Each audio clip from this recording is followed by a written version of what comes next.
Iran Israel যুদ্ধ মধ্যপ্রাচ্যের বাংলাদেশিদের হুমকির মুখে ফেলেছে। নিরাপদ স্থানে সরিয়ে নিতে সব ধরনের ব্যবস্থা নিচ্ছে সরকার। বিশেষ করে তেহরানে বসবাসরত প্রায় 400 বাংলাদেশিদের নিরাপত্তায় উদ্বেগ প্রকাশ করেছেন ভারপ্রাপ্ত পররাষ্ট্র সচিব। এই যুদ্ধাবস্থা জাতিসংঘ সনদ লঙ্ঘনের শামিল উল্লেখ করে মধ্যপ্রাচ্য শান্তি প্রতিষ্ঠায় উদ্যোগ নিতে বিশ্ব সম্প্রদায়ের কাছে আহ্বান জানিয়েছে সরকার। বিস্তারিত আকবর হোসেন সুমনের রিপোর্টে। জীবন অবাক না করলে কে করবে? 28% মিল্ক ফ্যাটের অবাক করার সাথে ফ্রেশ মিল্ক পাউডার। জীবন অবাক করুক প্রতিদিন।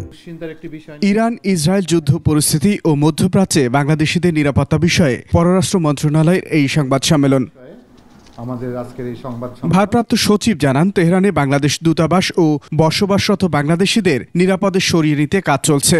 পরবর্তীতে যদি তারা ল্যান্ড রুটে চলে যেতে চায়, তাহলে গাড়ি ভাড়া করে ল্যান্ড রুটে তারা যে ডেস্টিনেশনে চলে যেতে চায়, যদি এদিকে পাকিস্তানে আসতে চায় তাহলে আমরা তাদেরকে পাকিস্তানে পৌঁছে দেবো, যদি ওদিকে টার্কিতে যেতে চায় তাহলে আমরা টার্কিকে পৌঁছে দেবো। আমরা এই ধরনের ব্যবস্থা রেখেছি।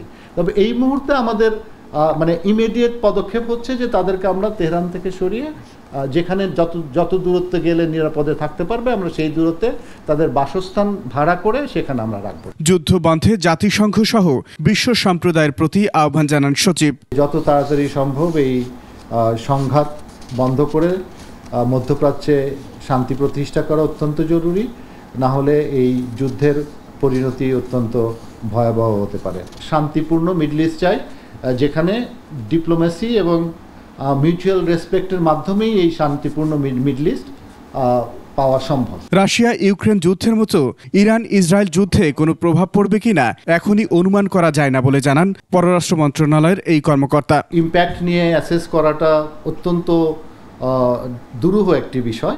আকবর হোসেন সুমন, 21 টেলিভিশন, ঢাকা।